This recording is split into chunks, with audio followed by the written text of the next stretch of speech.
Donald Trump just suffered a global humiliation. The self-proclaimed deal maker flew to the Middle East to celebrate a so-called peace deal in Gaza and Israel. But here's the truth. It's not his deal. It never was. This is Joe Biden's agreement.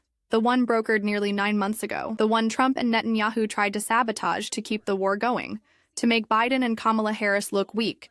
Means this name change and our attitude that we're not going to go into a war, but if we do, we're going to win that war like nobody has ever won a war before. We will not be politically correct, but we're not going to be there. And I think, as you mentioned, Bibi, before, to turn suffering into campaign strategy. Think about that. They gambled with human lives for political gain. And now Trump shows up, months later, waving his arms, taking credit, and pretending to be the peacemaker. It's not just dishonest, it's disgraceful. Because while Trump stages his little photo ops pretending to broker peace, thousands of Palestinians have died for no reason. Families torn apart, cities in ruins, while Trump smiles for cameras and calls it a win. A win for who?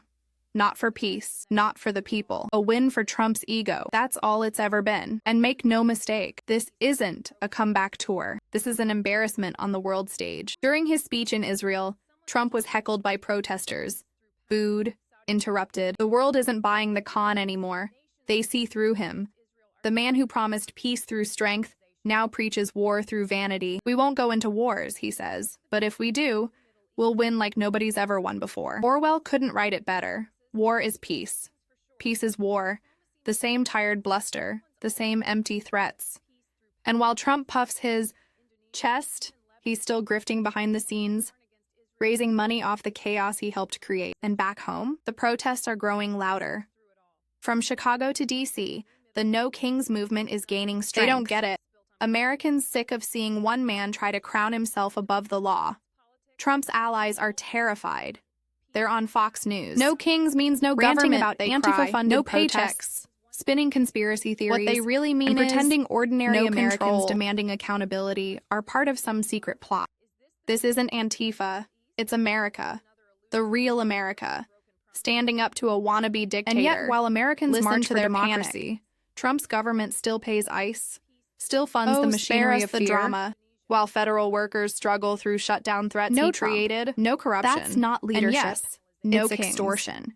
Because this country doesn't bow to hostage just to stay relevant. It never has, and it never will. Trump's people are so scared of this protest, they're trying to talk it down before it even happens.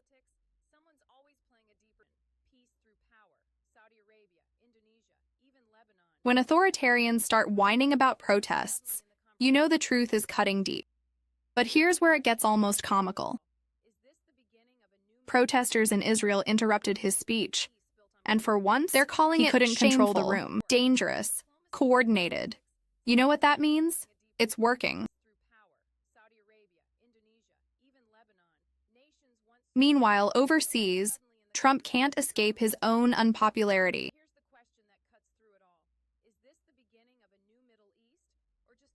Imagine being so hated, so distrusted, that even foreign audiences have had enough.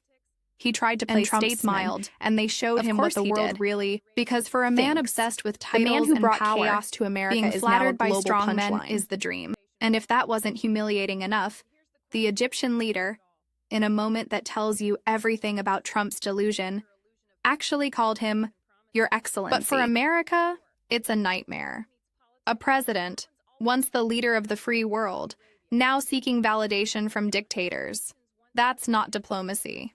That's desperation. Let's be clear. Donald Trump didn't bring peace. He brought performance. He didn't stop wars. He prolonged them. He didn't free hostages. He exploited their pain for applause lines. He's not a peacemaker. He's a peacock, strutting in front of cameras while democracy burns behind him. And yet, there's a strange relief in all this. Because for now, at least, he's not here. He's someone else's problem. Momentarily. But his chaos, his corruption, his hunger for attention, they always come home. And that's why we can't afford to look away. Because this is bigger than one trip, one speech, one stunt. This is about truth versus lies. Democracy versus dictatorship. Accountability versus arrogance. The question isn't whether Trump will lie again. He already has. The question is whether we'll believe him. whether we'll let him rewrite history one more time. And the answer, if we care about the truth, if we care about peace, if we care about the future, must be no. Trump's global humiliation isn't just poetic justice. It's a warning. The world has seen what happens when America follows a fraud. We can't let that happen again. Not now, not ever. So stay awake, stay loud, stay in the fight, because the truth is stronger than the lies, and the movement for democracy is louder than his ego. We see through him. We call it out. We fight back, because this is what standing for democracy looks like. And we're not backing down. Not now, not ever.